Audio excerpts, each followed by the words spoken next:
우리 하나님 말씀 같이 보도록 하겠습니다. 잠언 26장 13절에서 17절까지 말씀. 잠언 26장 13절에서 16절 말씀. 우리 다 같이 교독하겠습니다. 제가 먼저 봉독합니다. 게으른 자는 길에 사자가 있다, 거리에 사자가 있다 하느니라. 문짝이 돌저기를 따라서 도는 것 같이 게으른 자는 침상에서 도느니라. 게으른 자는 그 손을 그릇에 놓고도 입으로 올리기를 괴로워하느니라. 게으른 자는 사리에 맞게 대답하는 사람 일곱보다 자기를 지혜롭게 여기느니라. 아멘. 자, 오늘은 잠언 26장 13절에서 16절까지 말씀을 통해서 게으른 자는 길에 사자가 있다고 말한다 라는 제목으로 말씀을 증거할 때 많은 은혜 받는 시간 되기를 바랍니다. 사람은 누구나 앞으로 나아가야 할 길 앞에서 두려움을 느낍니다. 문제는 그 두려움을 어떻게 풀어가느냐에 달려 있어요. 어떤 사람은 그 두려움을 믿음의 기도로 풀어가고, 또 어떤 사람은 불순종의 핑계, 또 자기의 게으름을 숨기는 핑계로 풀어가는 사람이 있습니다. 성경은 게으름을 단순히 일하기를 싫어하는 것, 이런 것을 설명하지 않습니다. 성경에서, 특별히 잠언에서 오늘 말씀에 보니까 게으름을 무엇으로 설명하냐면 아직 일어나지 않을 미래의 일들을 미리 걱정하고 염려하여서 두려움에 핑계를 대고 내가 해야 할 일을 하지 않는 것을 게으름이다 라고 말하고, 또 내가 미래를 바라보면서 어떻게 하면 대안을 만들고 어떻게 하면 이것을 긍정적으로 믿음을 풀어갈 것인가에 대한 영적인 고민이 없이 생각을 게을리하기 때문에 결국 그는 게으름 속에 갇혀버린 자가 된다라고 말씀하고 있는 겁니다. 그래서 오늘 본문 말씀에 13절에 이렇게 말씀하고 있습니다. 게으른 자는 길에 사자가 있다, 거리에 사자가 있다 하느니라. 아멘. 이렇게 말씀하고 있는데 이 말씀에도 아주 잘 나와 있죠. 자, 길에 사자가 없습니다. 안전한 길이고 세상은 또 하나님의 통치 가운데 잘 움직이고 있습니다. 그런데 게으른 자는 있지도 않은 사자가 거리에 있다고 말을 한다는 거예요.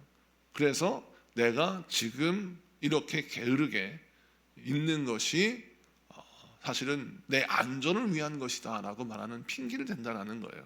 그러니까 이 말씀은 서두에 말씀드렸던 것처럼 지금은 때가 아니야, 상황이 좋지 않아 라고 말하면서 하나님이 나에게 생명의 말씀을 주시고 은혜의 말씀을 주셔서 그 말씀의 순종함을 통하여 내 영혼을 살리고 나의 인생을 복된 길로 인도하시는 그 하나님의 말씀의 인도하심을 따라 나를 움직이기를 원하시는데, 그때마다 나는 거리에 사자가 있어서 안 돼, 내가 내 앞길에 이런 어려움이 있을 거야 라고 하는 생각에 갇혀서, 부정적인 생각에 완전히 갇혀버려서 아무것도 하지 않고 낙심해 있다라는 겁니다. 그래서 게으른 자의 특징은 부정적이다라는 겁니다. 나의 인생에 대한 생각이 부정적이고 나의 미래에 대한 생각이 부정적이고 나를 향하신 하나님의 계획에 대해서 거절하는 특성을 갖고 있다는 거예요. 여러분을 향한 하나님의 계획을 인정하는 여러분에게 축복합니다. 하나님은 여러분을 복된 길로 인도하기를 원하시고, 하나님은 여러분을 도우셔서 여러분의 미래를 복된 미래로 열기를 원하십니다. 그렇다면 그 하나님의 말씀에, 하나님의 그 의도에 순종하면서 나아가는 것이 필요한데, 게으른 자는 부정적으로 모든 것을 보니까 나의 인생도 부정적이고 나를 향한 하나님의 생각도 원하지 않고 이렇게 부정적인 생각을 가지니까 결국 길에 사자가 있다라고 하고 스스로의 자기의 집을, 자기의 인생을 감옥으로 만들어 버린다라는 거예요.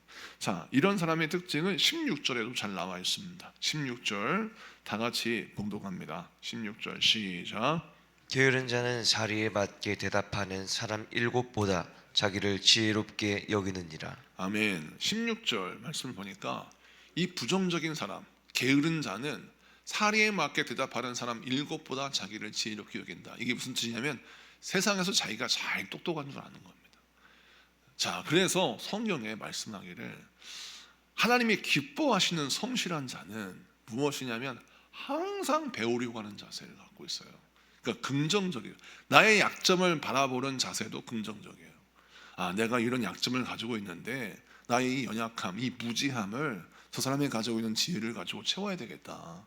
내가 이렇게 어리석은 사람인데 저 사람이 저렇게 지혜를 가졌으니 어리석은 사람이 되지 말고 지혜로운 사람이 되어야지 라고 해서 지혜와 기술과 여러 가지 것들을 습득하여 성실하게 또 우리 하나님께서 인도하신 복된 길로 나아가려고 하는 거예요. 이런 사람들은 늘 긍정적입니다. 자기 약점을 바라보는 시각도 긍정적이에요. 그런데 부정적인 사람의 특징은 자기 약점을 열등감으로 풀어내요. 난 이런 것도 못하니까, 나는 돈이 없으니까, 난 지식이 없으니까, 난 배운 게 없으니까 라고 하는 자기를 학대하고 사람을 불편하게 하는 행동을 계속 함으로 말미암아 스스로의 자기의 인생을 가둬버립니다. 자, 이렇게 부정적인 생각들에 꽉 차 있는 사람은 인간관계가 다 끊어져 버려요. 여러분 생각을 해보시죠. 불편한 사람과 밥을 먹을 때 그 밥이 맛있겠습니까? 절대. 여러분 먹다가 체해요. 그러니까 우리는 오늘 이 잠언의 말씀을 통해서 어떻게 신앙생활을 해야 되느냐, 항상 나를 바라보는 시각을, 또 세상을 바라보는 시각을 하나님의 시각으로 바라봐야 할 줄로 믿습니다. 하나님은 나를 바라보실 때 복 주고 복 주며 복되게 하실 영혼으로 바라보십니다. 그리고 하나님은 이 세상을 나에게 허락하실 때 이 세상은 생육하고 번성하고 땅에 충만하며 하나님의 뜻을 이루시는 그 놀라운 필드로 우리는 이 세상을 주셨어요. 자, 그렇다면 나를 바라보는 시각과 세상을 바라보는 시각이 하나님의 시각으로 변모해야 되는데, 아니 그렇게 신앙생활을 한다고 하면서 나를 바라보는 시각과 세상을 바라보는 시각이 바뀌지 않고 늘 부정적으로 된다면 그 사람은 게으른 자다라고 말씀하는 겁니다. 그리고 그 게으름의 근본 원인은 교만이라는 거예요. 교만. 내가 세상에서 제일 똑똑하다라는 교만입니다. 여러분 이 교만은 결국 나를 망치는 것입니다. 오늘 이 말씀을 붙들고 우리가 항상 겸손하게 배우기를 사모하고 또 하나님의 이루실 일을 기대하며 살아가시는 여러분에게 축복합니다. 14절 다 같이 큰 목소리로 합독합니다. 시작. 문짝이 돌저기를 따라서 도는 것 같이 게으른 자는 침상에서 도느니라. 아멘. 자, 돌저기가 뭐냐면 여러분 문을 보면 문이 회전하도록 중심 축을 잡아 있는 축을 말하죠. 돌저기가 그것입니다. 문을 여닫을 수 있도록 문을 고정시키며 움직이게 만드는 철문을 돌저기 그 부분을 말하는데, 자, 문짝이 돌저기를 도는 것처럼 문이 왔다 갔다 제자리에서 맴도는 것처럼 게으른 자는 침대에서 이렇게 맴돈다라는 것인데, 이건 뭘 뜻하냐면 여러분 침대에서 맴돈다라는 게 뭘까요? 자, 우리는 육신의 한계를 갖고 있는 사람이기 때문에 쉼과 안식이 절대적으로 필요합니다. 실제적으로 의학학자들이 건강하게 사는 법을 설명하면서 우리가 적당한 적절한 수면을 취하는 것도 굉장히 중요하다라고 말을 합니다. 그러니까 성경에서 쉼은 잘못된 것이 아닙니다. 안식일도 주님과 함께 예배하고 쉼을 통해서 우리의 영혼이 회복되는 것을 굉장히 중요하게 여기고 있었죠. 자, 그런데 여기에서 보니까 쉼이 어떤 게 문제냐면, 쉼은 안식은 내 영혼을 충전시켜서 하나님의 뜻을 이룰 수 있는 준비를 하는 시간이 쉼의 시간, 안식의 시간입니다. 그런데 게으른 자는 어떤 특징을 갖고 있냐면, 쉼은 어떻게 해석하느냐, 내가 지금 당연히 가져야 할 시간, 그러니까 내가 하나님의 뜻을 이루어야 되는데 나는 아직 준비가 안 돼 있어. 그러니까 준비하는 시간이라는 시간으로, 자기의 게으름을 핑계대는 시간으로 이 쉼을 만들어 버린다는 거예요.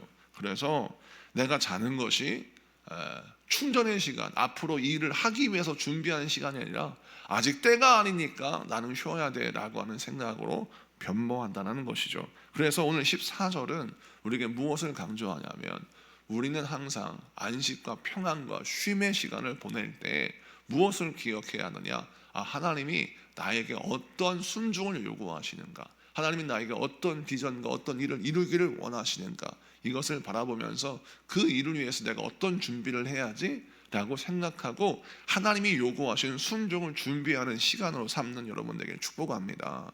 예를 들어서 여러분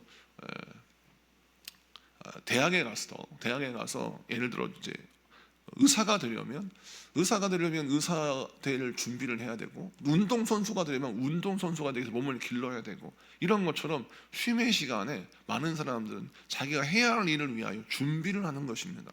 그 준비 기간 동안 기술도 배우고 또 여러 가지 노력도 하고 체력도 기르면서 그 준비의 시간을 하나님께서 쉬는 시간으로 만드는데, 이 게으른 자들은 그냥 쉬기만 한다는 거예요. 그래서 오늘 말씀을 통해서 저와 여러분이 항상 어떠한 영적 태도를 가져야 되냐면, 하나님, 내가 지금의 안식의 시간, 지금의 쉼의 시간을 나를 향하신 하나님의 비전과 소망을 이룰 수 있는 그 준비하는 단계로 삼게 하셔서, 하나님, 내가 꼭 습득해야 할 기술, 내가 꼭 가져야 할 능력, 이것들을 공급받고 이루고 펼쳐내는 그런 사람 되게 하여 주시옵소서. 기도하는 여러분에게 축복합니다. 자, 그 다음에 15절을 봅시다. 15절 다 같이 있습니다. 시작. 게으른 자는 그 손을 그릇에 넣고도 입으로 올리기를 괴로워하느니라. 아멘. 이 말씀은 극단적인 표현입니다. 먹기 위해 게으른 사람은 손을 빵이 담겨 있는 그릇에 넣는 것도 귀찮아하고, 그것을 자기 입으로 넣는 것도 귀찮아한다는 거예요. 그래서 게으른 사람들은 어떤 삶을 살기 원하느냐? 누가 먹여주는 것을 원한다는 거예요. 자, 이것은 극단적인 표현이긴 하나 옛날 왕들이 그랬다는 것이죠. 옛날 왕들이 누워 있으면, 또 귀족들이 누워서 밥을 먹는데요, 앉아서 밥 먹는 것도 귀찮아해서 로마 귀족들, 왕족들이 밥 먹는 그림을 보면 어떻게 밥을 먹냐면 엎드리거나 누워 있어요. 비스듬히 누워 있어서 밥을 먹는데, 어떻게 먹냐면 자기가 먹고 싶게 먹는 게 아니라 누가 먹여줘요. 그러니까 그릇에 손을 넣어서 고기나 떡, 빵을 자기 입에 올리는 것도 귀찮아해서 누가 먹여주는 것을 좋아한다는 거죠. 자, 이렇게 운동하지 않고 먹기만 하면 성인병에 걸리죠. 오늘날은 오히려 이런 것들이 어리석은 행동인데, 그때는 정말 그것이 부의 상징이고 권력의 상징이고 성공했던 사람들의 특징이에요. 자, 근데 게으른 사람이 누구 흉내를 내느냐? 왕의 흉내를 내는 거예요. 누워 있어서 누가 먹여주기를 원하는 거죠. 다시 말해서 일하지 아니하고 왕의 특권만을 원한다는 거예요. 나는 대가를 지불하지 않고 누군가 나에게 왕 대접해 주기를 원하는 거예요. 또 그런 의미가 있고, 또 한 가지는 또 왜 이렇게 움직이는 것이지 않느냐? 반복되고 또 계속되어지는 행동을 귀찮아하는 이 귀차니즘, 이것이 결국 인생을 불행하게 만든다라는 겁니다. 여러분, 그릇에 손을 넣고 그걸 먹는 행위는 매일같이 반복되는 행위입니다. 그런데 매일같이 반복되는 행위를 귀찮아한다는 것은 어리석은 것이, 왜냐하면 내가 음식을 먹는 것은 반복되는 행위이지만 나의 육신을 살리는 것입니다. 아니, 먹고 또 일하는 것이 나를 살리는 것이지 귀찮아야 할 일은 아니라는 것이죠. 자, 그것처럼 오늘 성경에는 무엇을 강조하냐면, 하나님께 기도하고 또 주의 말씀을 듣고 그 말씀에 따라 순종하는 영적인 사이클이 있어요. 그 영적인 사이클은 반복됩니다. 하나님 앞에 첫 시간을 드리고, 하나님 앞에 기도하며 말씀을 붙들고, 또 주의 말씀에 순종하며 복음 전하고, 이런 영적인 삶을 우리가 인생을 살아갈 때 우리 인생에 당연한 것이고 우리 삶에 복된 것인데, 많은 사람들이 이것을 귀찮아한다는 겁니다. 그래서 말씀을 듣는 것도 귀찮아하고 그 말씀에 순종하는 것도 귀찮아하고, 그러므로 말미암아 그 사람들의 신앙이 타락하고 넘어지고 결국은 게으른 자의 신앙생이 되어버린다는 거예요. 그래서 성경은 우리에게 강조할 것은 반복적인 신앙의 훈련을 통해서 우리 영혼들을 강하게 만드는 것이 중요합니다.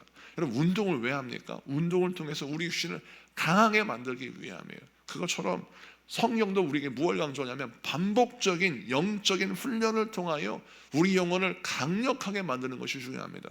주님께서 쓰시고자 하실 때 내 영혼이 준비가 안 돼서 영적으로 준비가 안 쓰임받지 못한다면 이 얼마나 안타까운 일입니까?